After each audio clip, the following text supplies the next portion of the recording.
A paz, amigos. Estamos aqui nessa sexta-feira a fechar a semana. Semana fechando hoje com 5 conteúdos, a qual está no nosso Spotify, no nosso YouTube. Mas temos aí essa semana passada a gente já falou aqui, tivemos algumas situações, mas essa semana 100% aí entregue o nosso conteúdo do livro. As canecas, que estão aqui, já estamos aí, estamos ainda, confesso que ainda engateando, mas estamos, olha aí, tem algumas frases que a gente está colocando. Ramon, eu quero adquirir uma caneca, para me presentear, para eu todo dia ter uma fase de inspiração, para eu começar meu dia bem. Bom, o que você vai fazer agora? Você vai lá no nosso Instagram, @projetoavançar.oficial, vai nos enviar um direct. Eu vi a caneca, gostei, como que eu faço a minha aquisição? Você vai enviar uma mensagem, a gente vai te responder e vamos estar efetuando você vai estar efetuando essa compra e vai estar nos ajudando assim ao nosso recurso, Essa semana agora vai vir no ar o nosso terceiro episódio do podcast. O nosso propósito é fazer o podcast de forma semanal, mas para isso precisamos vender caneca, precisamos arrumar patrocínios, Então nosso projeto está começando, estamos começando bem, se estruturando, tá? Mas precisamos de você, da sua colaboração, tá? Vai ter outros acessórios também, como agenda, algumas coisas, camisa, tá? Bem bacana aí para você estar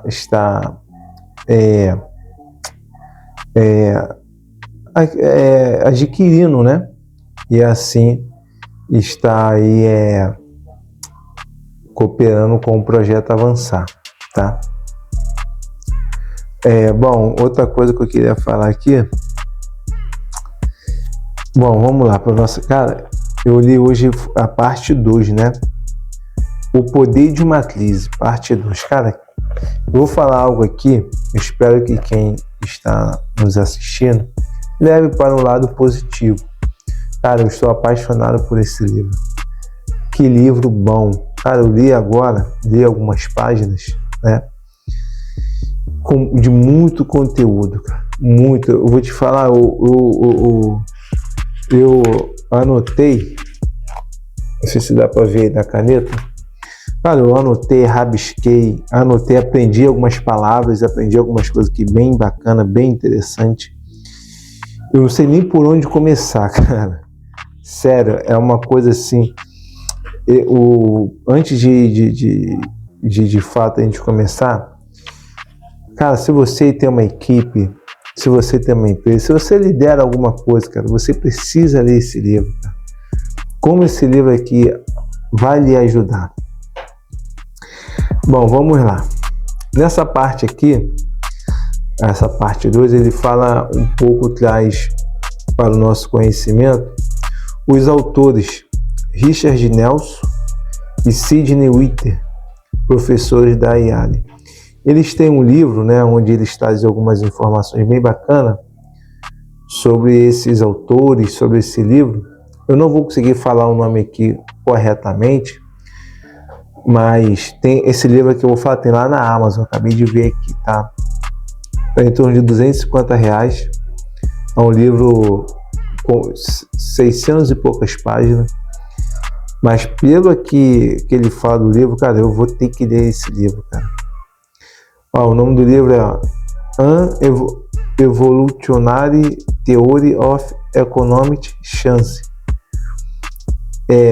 Aí você bota mais ou menos isso lá, e botei na IA, então a IA já me ajudou.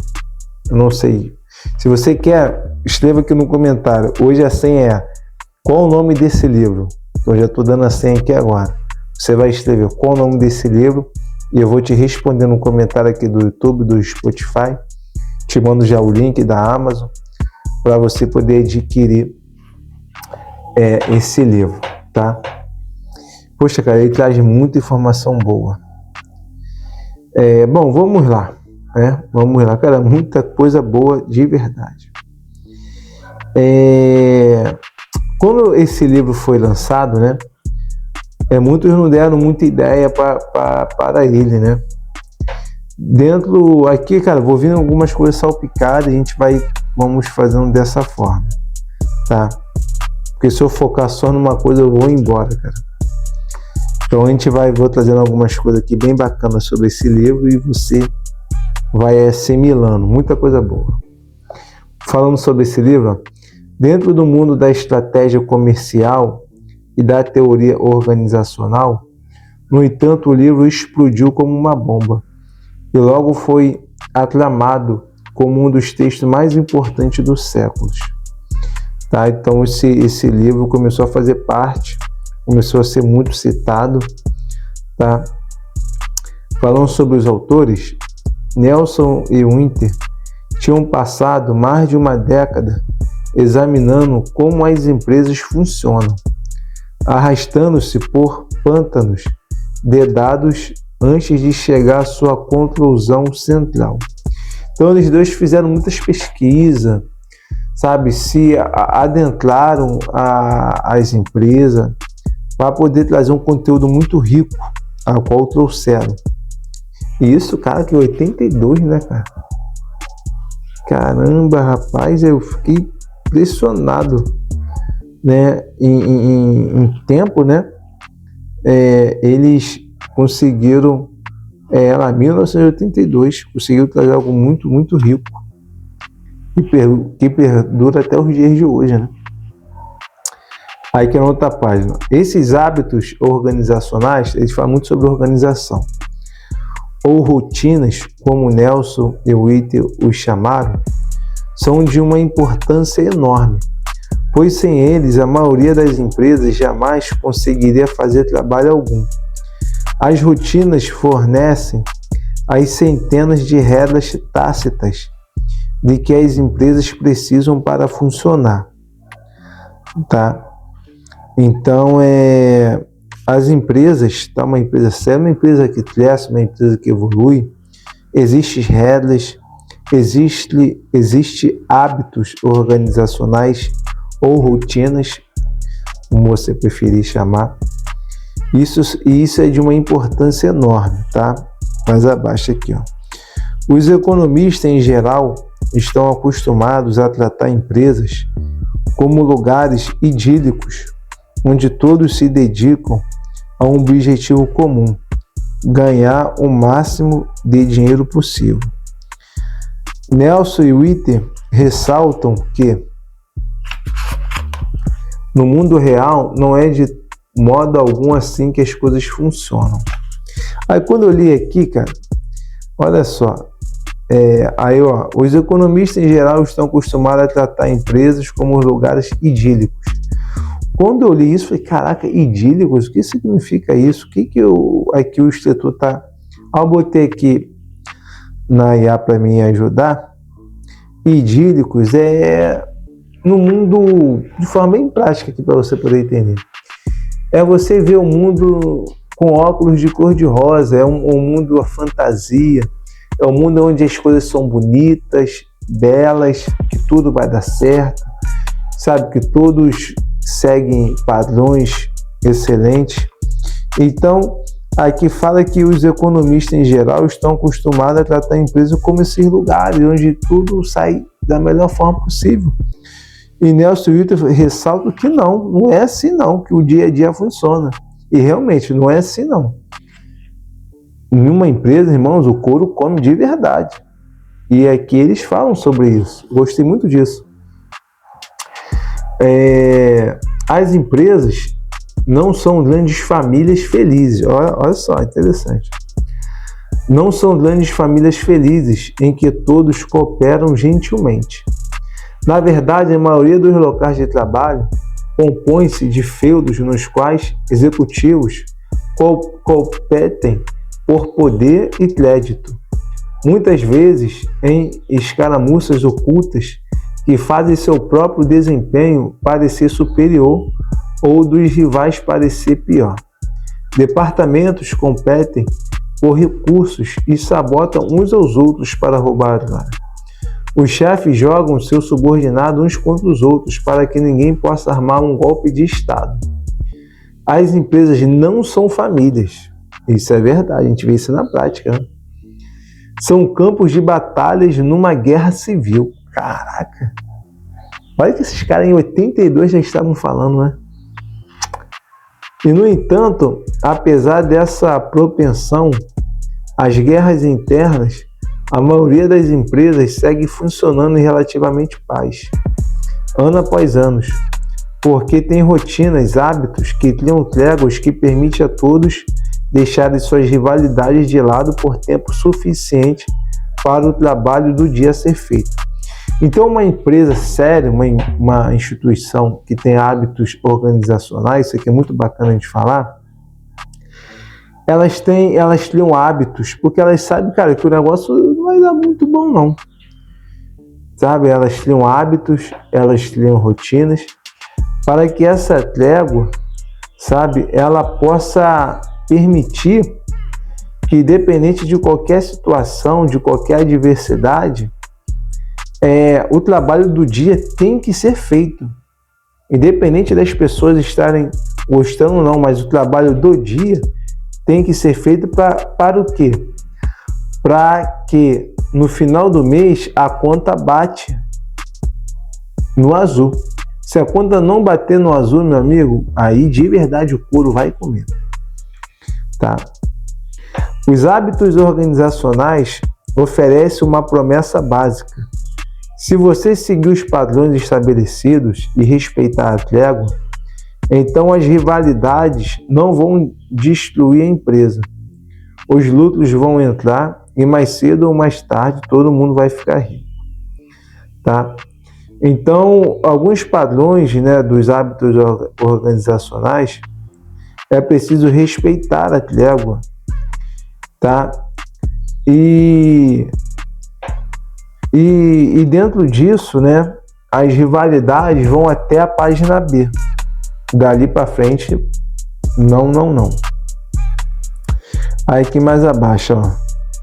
Então surge uma rotina. Os vendedores se reúnem todo mês de janeiro e concordam em limitar quantos descontos vão oferecer para proteger os lucros da empresa. E no fim do ano, todo mundo recebe um aumento. Então, olha só, tu vê, em janeiro eles se reúnem, tá? Ó, quanto a gente vai poder dar de desconto? Qual a nossa margem de trabalho? Qual a nossa manobra?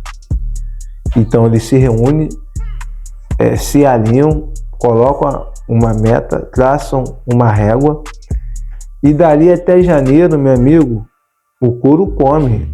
Um tentando vender mais do que o outro. Meu amigo, o negócio é de verdade. Mas quando chega em dezembro, eles estão todo mundo rindo, vão pro churrasco, vão, sabe, sair, né? Porque eles conseguiram o alvo, chegaram em dezembro com as metas de janeiro estabelecidas. E o que acontece? Todos ganham, tá? Aqui na outra página. Na maior parte do tempo, as rotinas e tréguas funcionam perfeitamente.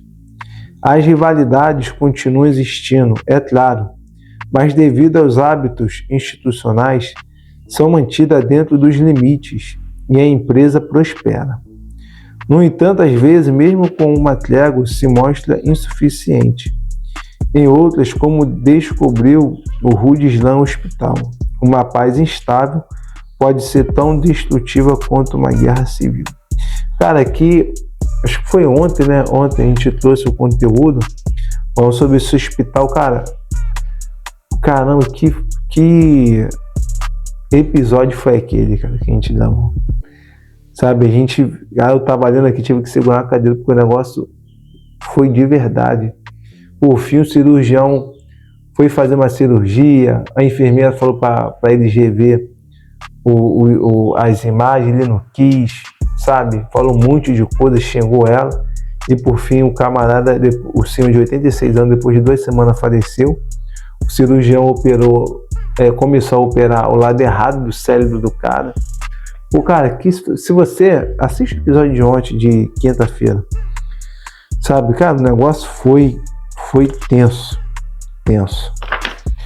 Aqui pra gente caminhar por fim, cara, eu sabia que o vídeo não ia dar pra falar muita coisa.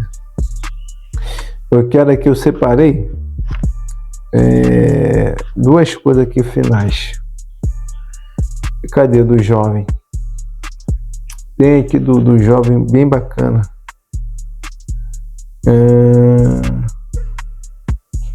Deixa eu achar aqui, caramba, cara. É que eu marquei tanta coisa boa.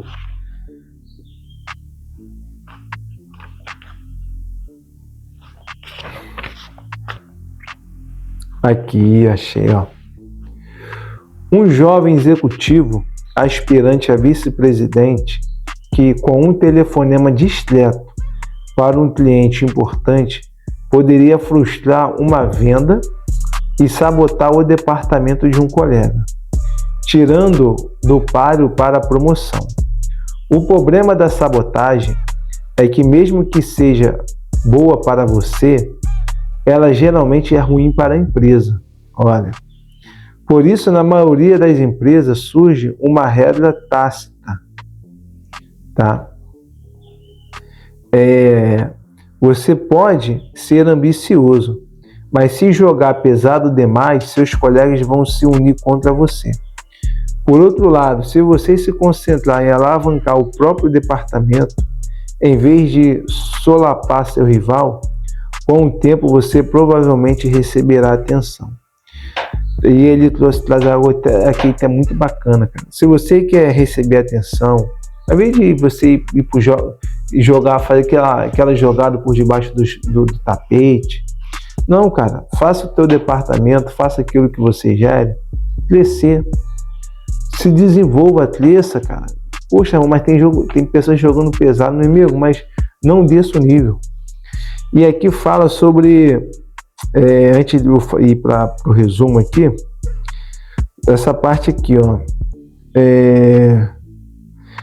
O problema da sabotagem é que mesmo que seja boa para você, ela geralmente é ruim para a empresa.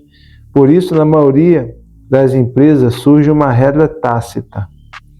Aí, eu falei, regra tácita? Caramba, que palavra nova, que palavra bacana. O que significa isso? Aí eu fui lá ver, tá? E a regra tácita existe aí, para comparando, ó, existe a regra explícita, né? A regra explícita é o quê? Que está no manual ou no contrato, né? Aquela que você recebe no primeiro dia. E existe a regra tácita, que é o quê? É o costume não falado, aprendido na prática do dia a dia, tá? Então essa regra tácita, tá? Ela vai te segurar em alguns momentos. Cara, tinha mais uma coisa bem bacana aqui para falar, mas o tempo não vai dar, tá? Deixa eu ver aqui, cara. Poxa, tinha que falar isso aqui. Então eu vou só ler, eu vou ler essa parte e vou ler o resumo, tá? Agora imagine que essa parte que eu vou ler agora falando sobre a regra tácita, que eu acabei de te explicar. Muito bom. Agora imagine o que você diria a um novo colega que pedisse conselhos sobre como se dar bem na sua empresa. Suas recomendações provavelmente não incluiriam nada que constasse no manual da empresa, né? Que a regra é explícita. Em vez disso, as dicas que você transmitiria, quem é de confiança, quais as secretárias têm mais influência que os chefes, como manipular a burocracia para conseguir alguma coisa, são os hábitos de que depende todo dia para sobreviver. Então você, no dia a dia ali, não falar ali daquele cafezinho, você passa para essa pessoa, para quem está começando, não a regra explícita, mas a regra tácita, aquela do dia a dia, né? Aquela da sobrevivência, aquela da boa conduta, tá? E antes de eu ler aqui, cara, eu só vou falar e ler aqui rápido. Às vezes, né, a gente vê, e uma das coisas que falando de mim, às vezes a gente vê os podcasts, vê as entrevistas, as pessoas falando bem, as pessoas falando bonito, e você fala assim, poxa, cara, Como a pessoa aprende essa palavra, tá falando assim, através da leitura, que eu já aprendi, só hoje aprendi duas palavras novas e boas, tá? Bom, resumo aqui, ó. Criar uma organização bem-sucedida não é apenas questão de equilibrar a autoridade. Para que uma organização funcione, os líderes precisam cultivar hábitos que tanto criem uma paz real e equilibrada, quanto, paradoxalmente, deixem absolutamente claro quem está no comando. Caramba, que conclusão boa, né, cara? Cara, é preciso, tá? Criar hábito, é preciso, tá? Criar, sabe, um equilíbrio, tá?